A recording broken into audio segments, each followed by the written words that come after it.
Assalamualaikum warahmatullahi wabarakatuh. Maman ada di channel Bebas. Terima kasih masih menyaksikan Maman ada di channel.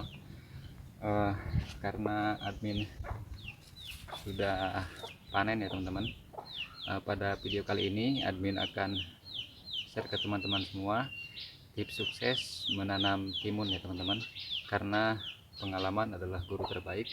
Jadi admin akan share ke teman-teman semua seperti apa penanaman timun yang terbaik.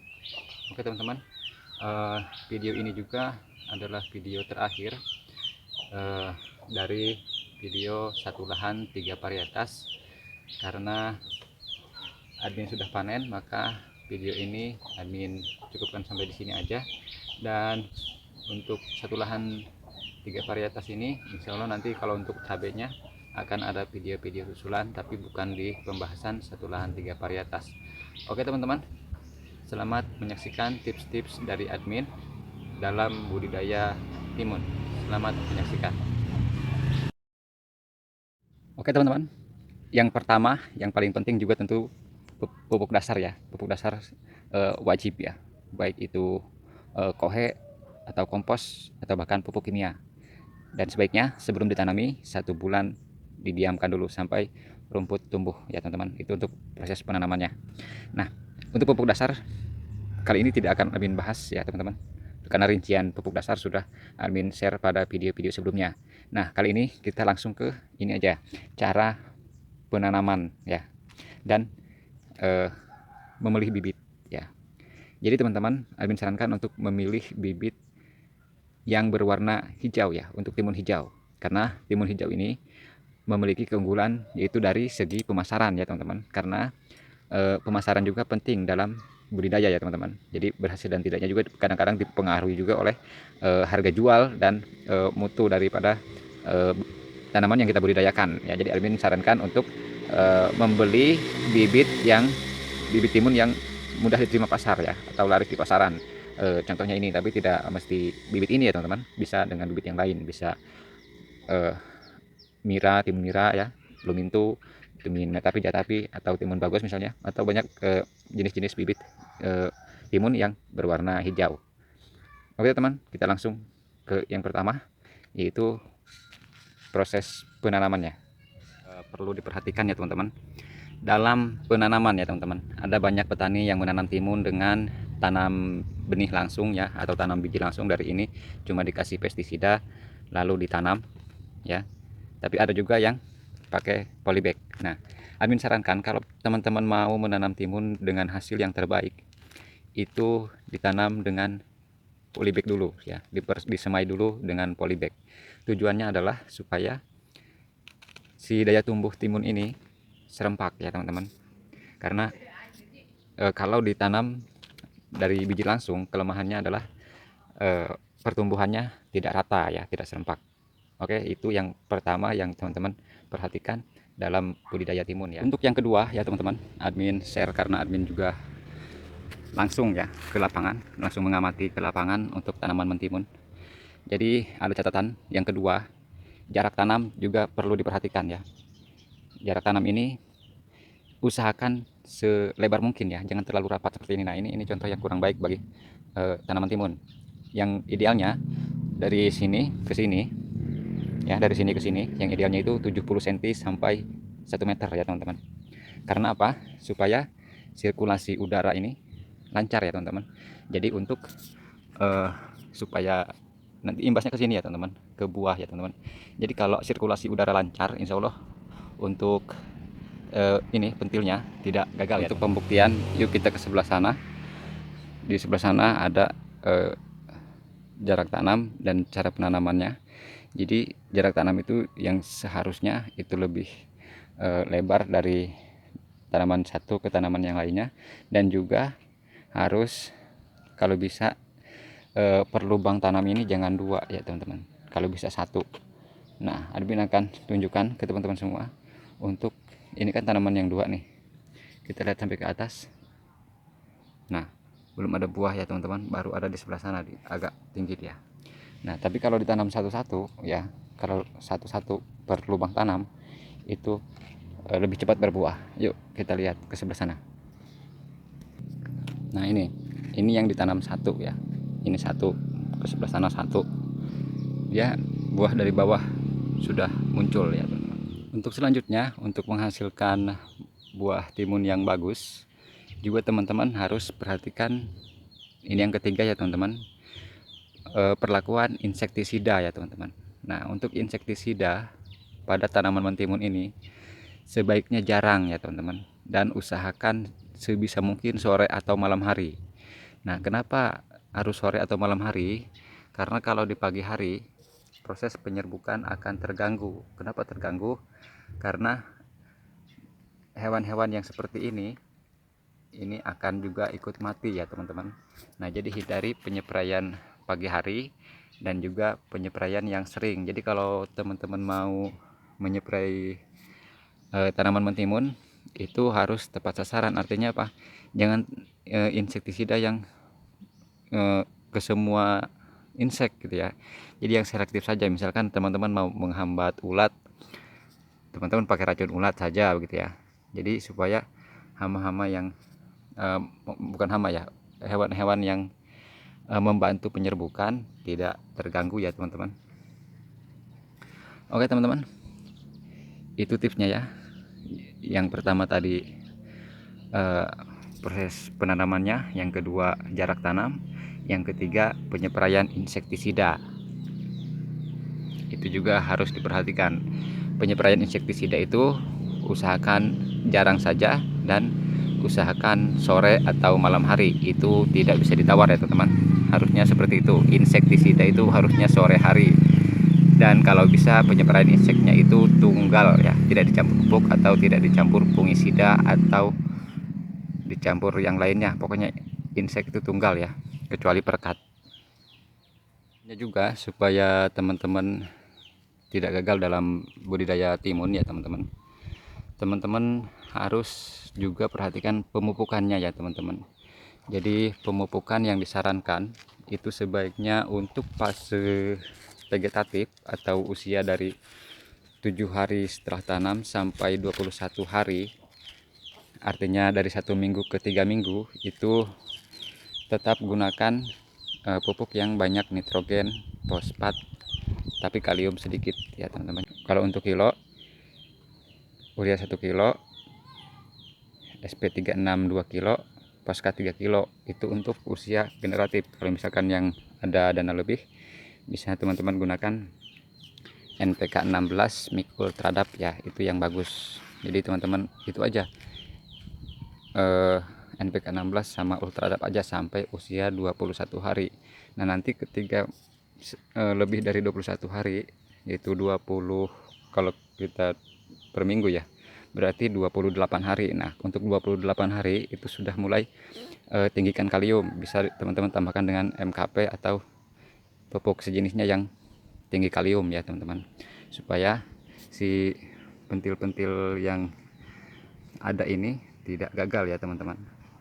Dan juga selain yang 3 unsur tadi, nitrogen, fosfat, kalium, di dalam budidaya timun juga harus diperhatikan unsur kalsium ya teman-teman. Jadi kalsium ini juga harus dilakukan untuk memupuk timun, baik itu di spray ataupun dikocor ya teman-teman. Sebaiknya untuk kalsium juga tunggal ya teman-teman, kalau untuk hasil yang terbaik ya, supaya tanamannya ini benar-benar berhasil ya, benar-benar jadi semua benar-benar bagus ya.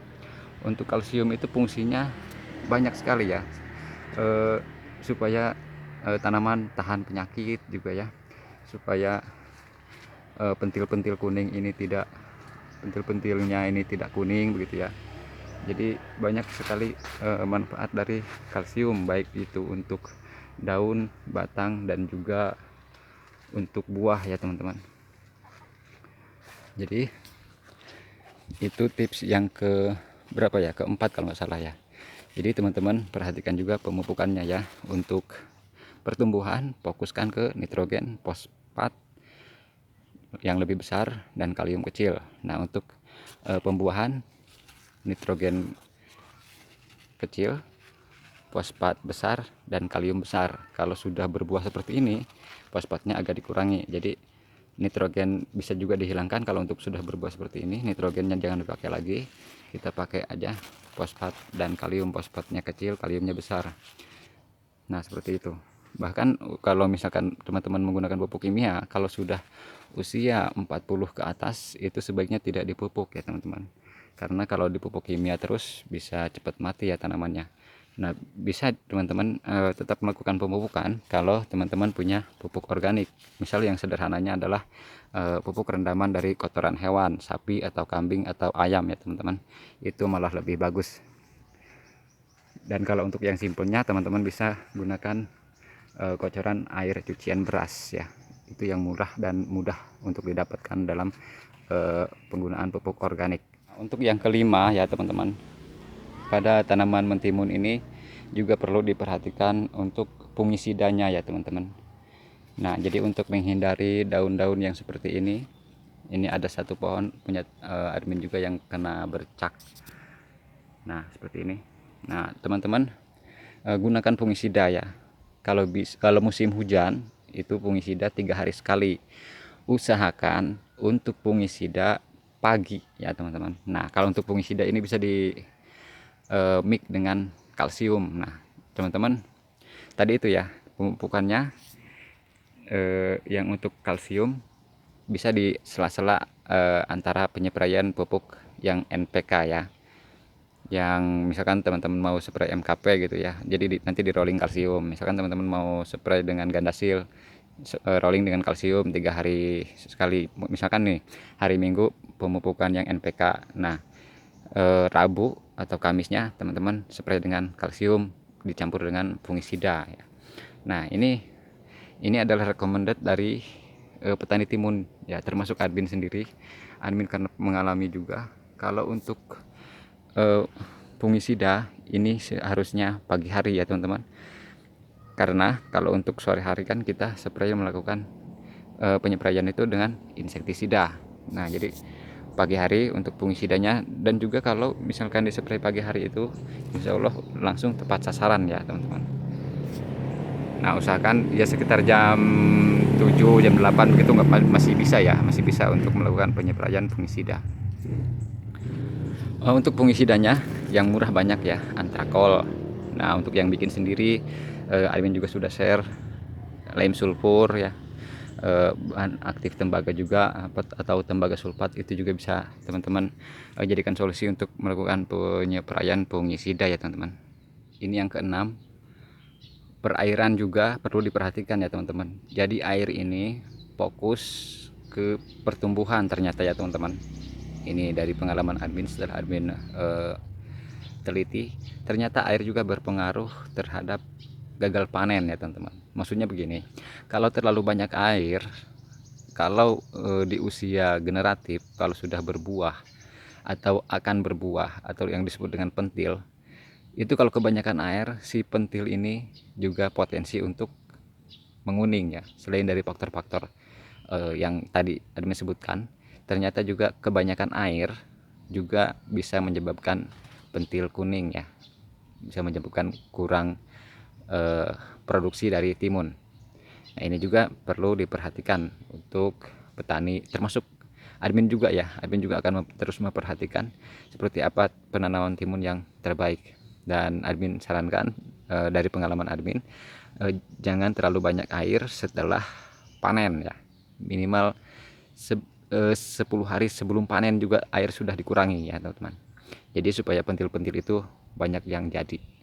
Ini yang terakhir ya, ini admin juga dari pengalaman ya teman-teman. Ternyata ya tidak dirempel sejak dini itu malah lebih bagus ya teman-teman. Ini testimoni langsung ya teman-teman, langsung dari pohonnya.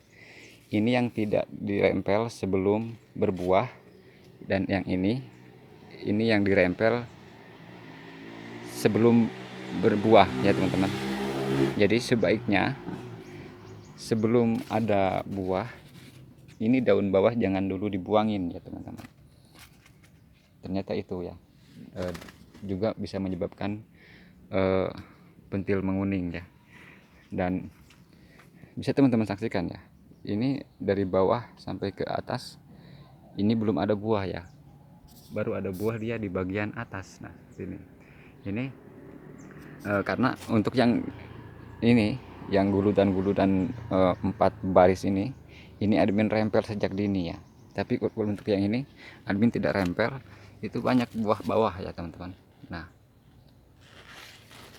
ini sudah banyak berbuah, artinya apa, yang dirempel ini berbuahnya terlambat, ketinggalan sama yang tidak dirempel gitu ya. Jadi untuk yang tidak dirempel ini cepat panen malah, kalau yang ini malah lambat ya teman-teman. Ini adalah pengalaman ya untuk menjadi guru kita. Nah bisa teman-teman saksikan nih di depan nih, ini kan tidak dirempel nih dari bawah nih, ini kan tidak dirempel nih daunnya nih. Nah admin biarkan saja tuh, ini dia sudah ada buah ya teman-teman. Nah sudah berbuah dia ya. Nah, jadi dari sini bisa kita simpulkan bahwa ternyata perempelan ini sebaiknya setelah ada buah saja ya, sebelum berbuah jangan dulu dirempel ya teman-teman. Ini adalah guru terbaik ya, ini dari pengalaman asli di lapangan, bahwa perempelan itu seharusnya setelah tanaman timun berbuah ya teman-teman, jangan yang seperti ini sebelum berbuah. Nah itu juga bisa mempengaruhi produktivitas dari buah timun. Nah ini salah satu testimoninya, ini kan buah bawah ya teman-teman, ini tidak dirempel ya tuh. Yang tidak dirempel ini justru lebih cepat panen ya teman-teman. Nah banyak di sana juga ada tuh. Nah ini kan tidak dirempel ini tuh, ini sudah berbuah dia tuh dari bawah ya, tidak dirempel, tidak dirempel, tidak dirempel daun, tidak dirempel tunas, kita biarkan saja. Nah ini ya, ini juga tidak dirempel ya teman-teman.